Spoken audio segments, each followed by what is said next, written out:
నమస్కారం. ఈరోజు మనతో పాటు ప్రముఖ ఆధ్యాత్మికవేత్త, జ్యోతిష్య నిపుణులు, వాస్తుశాస్త్ర పండితులు ప్రొఫెసర్ డాక్టర్ సత్యనారాయణమూర్తి గారు ఉన్నారు. నమస్కారం గురువు గారు. నమస్కారం అమ్మా సుచరిత. మే 1వ తారీఖు నుండి గురుగ్రహ మార్పుల మూలంగా ఏ రాశుల వారికి ఎలా ఉండబోతున్నాయి అని తెలియజేస్తారా? ముందుగా మేషరాశి వారికి ఎలా ఉంది అని తెలియజేయండి. మనకి ఈ మే 1, 2024 సంవత్సరం నుంచి మనకి గురుడు ప్రధానంగా మారుతున్నాడు. మేషరాశి నుంచి వృషభ రాశిలోకి మారుతున్నాడు. ఈ ట్రాన్సిట్ వల్ల ఏమవుతుందంటే 12 రాశుల మీద ప్రభావం ఉంటుంది. 12 రాశుల వారికి కొంతమందికి ఏమో మంచి చేయొచ్చు, కొంతమందికి ఏమో చెడు చేయొచ్చు, కొంతమందికి మధ్య రకమైనటువంటి ఫలితాలు మనకు వస్తాయన్నమాట. వాటిల్లో మనకి బాగా అధికంగా లాభం ఉండేటటువంటి రాశులు ఏమిటంటే మేషరాశి, ఆ తర్వాత కర్కాటక రాశి, ఆ తర్వాత కన్యా రాశి, మకర రాశి. ఇవి ప్రధానంగా లాభం పొందేటటువంటివి అన్నమాట.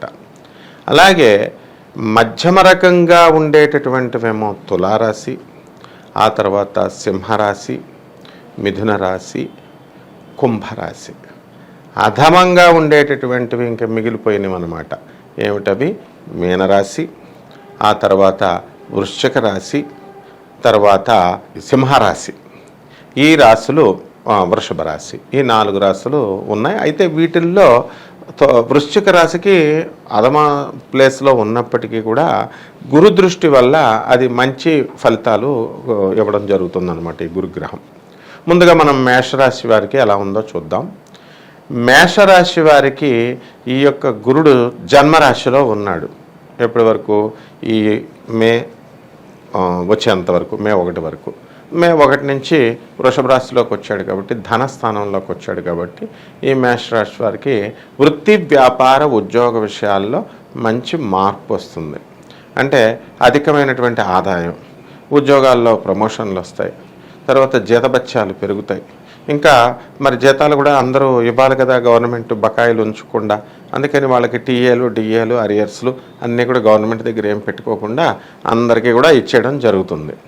అలాగే మరి ఉద్యోగాలు చేసేవాళ్ళు బాగున్నారు. తర్వాత ముసలాళ్ళు అయిపోయిన తర్వాత పెన్షనర్స్ ఉంటారు కదా గవర్నమెంట్లో, వాళ్ళకు కూడా అన్నీ వన్ టైం సెటిల్మెంట్ చేసేసి ఇవ్వడం జరుగుతుందన్నమాట. అయితే వీళ్ళు ఏం చేస్తారు? చక్కగా ఈ యొక్క ఓల్డ్ పెన్షనర్స్ ఆ వచ్చిన డబ్బుని తీసుకువెళ్ళిపోయి ఆ సర్టిఫికేట్లు ఇస్తారు, పెన్షన్ సర్టిఫికేట్లు. అవి చాలామంది లీవులు అమ్ముకుంటారు గవర్నమెంట్లో. అలాగే ఈ యొక్క సర్టిఫికేట్స్ని వేరే గవర్నమెంట్ ఎంప్లాయీ చేత షూరిటీ పెట్టించి బ్యాంకులలో మళ్ళీ కొత్తగా అప్పు తీసుకుంటారు. ఒక 5 లక్షలు 10 లక్షలు తీసుకొని వాళ్ళ పిల్లలకి ఇచ్చేయడం. ఇలాగా ఆ మేషరాశి వారి ఒకళ్ళకి పెట్టేటటువంటి స్థాయిలో ఈ వృత్తి, వ్యాపార, ఉద్యోగ విషయాల్లో ఉంటారనమాట. ఇది మొదటిది ఎకనామిక్ ఫ్రంట్లో. ఇక రెండవది కేటగిరీ ఏంటి? విద్యార్థుల దగ్గరికి వద్దాం. ఈ స్టూడెంట్స్కి ఎలా ఉంటుందంటే, మనకి లాభములో ఉన్నటువంటి శనిగ్రహ ప్రభావం వలన బద్ధకంగా ఉండేటటువంటి వాళ్ళంతా కూడా ఈ గురుగ్రహ మార్పు వల్ల చక్కగా వీళ్ళు చదవడం ప్రారంభిస్తారు. చదివితే ఆటోమేటిక్గా స్కూళ్ళు, intermediate, collegiate education and university లెవెల్స్లో వీళ్ళకి మంచి మార్కులు రావడానికి అవకాశాలు ఉంటాయి. అలాగే షష్టమ స్థితిగతుడైనటువంటి కేతుగ్రహ ప్రభావం వలన వీళ్ళు విదేశాలకు వెళ్తారు. ఈ స్టూడెంట్స్ అంతా కూడా వాళ్ళు కోరుకున్న చోట్ల విశ్వవిద్యాలయాల్లో వాళ్ళకి సీట్లు రావడానికి అవకాశాలు ఉన్నాయి. అలాగే వీళ్ళు ఇతర సాఫ్ట్వేర్ ఉద్యోగస్తులు, ఇతర ప్రైవేటు జాబులు చేస్తున్నటువంటి వాళ్ళు ఉంటారు. వాళ్ళందరికీ కూడా చక్కగా విదేశాల్లో ఆఫర్స్ అనేటటువంటివి వస్తాయన్నమాట. సో ఈ మేషరాశి వాళ్ళకి ఈ విధంగా ఉంది. ఇక రైతుల దగ్గరకు వద్దాం. రైతుల పరిస్థితి యావరేజ్గా ఉంటుంది. చేపల రొయ్యల చెరువులు, మటన్లు, చికెన్ షాపులు ఇలాంటివి నడిపేటటువంటి వాళ్ళు, అలాగే foreign exports and imports business, ఉప్పు చేపల వ్యాపారం దగ్గర నుంచి చక్కగా పైన సముద్రం ప్రొడక్ట్స్, సెంట్లు, పెర్ఫ్యూమ్స్, ఆ ఫారిన్ నుంచి వచ్చేటటువంటి సామాను, అలాగే ఇక్కడి నుంచి వెళ్ళేటటువంటి డ్రగ్స్ అంటే మందులు, మామూలు పౌడర్ అనమాట, మెడిసిన్స్లో వేసే పౌడర్లు, ఇవన్నీ కూడా చైనాకి ఎక్స్పోర్ట్ చేసే బిజినెస్ వాళ్ళు ఉంటారు చాలామంది, విదేశాలకు తెచ్చుకుంటూ. అలాంటి వాళ్ళ బిజినెస్లన్నీ కూడా బ్రహ్మాండంగా ఉంటాయన్నమాట. ఇక ఈ ఎలక్ట్రానిక్స్ బిజినెస్ రంగం కొంచెం డల్గా ఉంటుంది ఈ మేషరాశి వాళ్ళు చేసేటటువంటి వాళ్ళు. అలాగే సాఫ్ట్వేర్ ఉద్యోగాలు చేసేటటువంటి కంపెనీలు పెడతారు కదా, ఆ కంపెనీల వాళ్ళంతా కూడా కాస్త వాళ్ళకి ప్రాజెక్ట్స్ కొత్త కొత్త ప్రాజెక్ట్స్ రావన్నమాట. ఇకపోతే ఈ సినీ సంగీత సాహిత్య రంగాల వాళ్ళు ఉంటారు, వీళ్ళకి మనకి చక్కగా ఈ యొక్క శుక్రుడు 31 మార్చి తర్వాత నుంచి ఈ యొక్క వరుసలో మంచి స్థానాల్లో మీనరాశిలో ఉండడము, ఆ తర్వాత మేషరాశి నుంచి వృషభ రాశిలోకి కూడా ఆయన రావడము, ఇలాంటి ట్రాన్సిట్ వల్ల ఏమవుతుందంటే చక్కగా సినీ సంగీత సాహిత్య రంగాలలో ఉన్నటువంటి వాళ్ళందరి పరిస్థితి బాగుంటుంది. ఇప్పుడు వంటలు చేసేవాళ్ళు ఉంటారు, వాళ్ళు కూడా ప్రమోషన్స్ వస్తాయి. మంగళ షాపులు వీళ్ళు ఉన్నారు, ఆ బిజినెస్లు కూడా బాగుంటాయి. ఇనప బిజినెస్ ముఖ్యంగా ఐరన్ స్క్రాప్ బిజినెస్ నుంచి వెల్డింగ్ షాపులు ఇవి అవి బయట ఆటోమొబైల్స్, స్టీల్స్ ఇలాంటి ఇండస్ట్రీ పాత ఇనప సామాన్ వ్యాపారం చేసే వాళ్ళంతా కూడా మంచిగా ధన సంపాదన చేసి కుబేరులు అవ్వడానికి అవకాశాలు ఉంటాయి. ఆ విధంగా స్త్రీలు, ఇక ఈ మేషరాశి స్త్రీల దగ్గరికి వచ్చేసరికి వీళ్ళకి ఏమవుతుంది, స్త్రీలకి కొంత మమ్మల్ని గుర్తింపు కావాలి అని కోరుకుంటారు సహజంగా. ఎవరైనా ఏదో ప్రత్యేకమైన సినిమా యాక్టర్ల గుర్తింపులా కాకుండా మా హస్బెండ్ మమ్మల్ని గుర్తించాలా, మమ్మల్ని అడిగి సలహాలు చేయాలా, మా అత్తగారు మా ఆడపడుచులు మమ్మల్ని అడిగి పని చేయాలా, అలాగా కాకుండా మామూలుగా ఉంటే అట్లా అనే ఒక అసంతృప్తి ఉంటుంది. ఈ అసంతృప్తులన్నీ కూడా తీరిపోతాయి గురుగ్రహ ప్రభావం వల్ల. బ్రహ్మాండంగా ఈ గురుగ్రహం వీళ్ళకి ఆ గుర్తింపుని వీళ్ళకి ఇస్తుందన్నమాట. కాబట్టి ఈ విధంగా ఈ వృషభ రాశి వాళ్ళంతా కూడా అన్ని రంగాల వాళ్ళు, రాజకీయ నాయకులు ఉన్నారు. ఇప్పుడు ఎలక్షన్స్ టైం, అసలే ఈ యొక్క మేషరాశి వాళ్ళకి ఎలక్షన్స్ టైం. మరి ఈ మేషరాశి వాళ్ళంతా కూడా గెలవడానికి అవకాశాలు రాజకీయ రంగాల్లో ఉన్నటువంటి వాళ్ళకి అవకాశాలు ఉన్నాయి.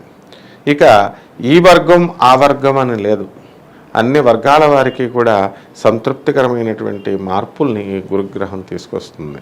ఇక ఎన్నో సంవత్సరాలుగా మాకు పెళ్ళిళ్ళు అయిపోయినాయండి, 10 సంవత్సరాలు అయిపోయినాయి, 12 సంవత్సరాలు అయిపోయినాయి అనేటటువంటి వాళ్ళు ఉన్నారు. వాళ్ళకి సంతానం కలగట్లేదని ముఖం మీద చిరునవ్వు రావడం లేదు వాళ్ళకి. అటువంటి వాళ్ళకు కూడా చక్కగా సంతానం అనేటటువంటిది కలుగుతుంది.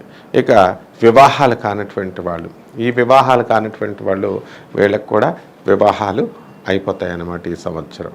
కాబట్టి ఈ ఎవరికి అని అంటే ఈ revenue department, police department, income tax, commercial tax, ఈ మున్సిపాలిటీ, ఇలాంటి జ్యుడిషియరీ ఇలాంటి డిపార్ట్మెంట్స్లో పనిచేస్తున్న వాళ్ళకి ప్రమోషన్స్ రావడము, అదనపు ఆదాయ మార్గాలు రావడము, ఇవన్నీ కూడా ఉంటాయన్నమాట అమ్మ.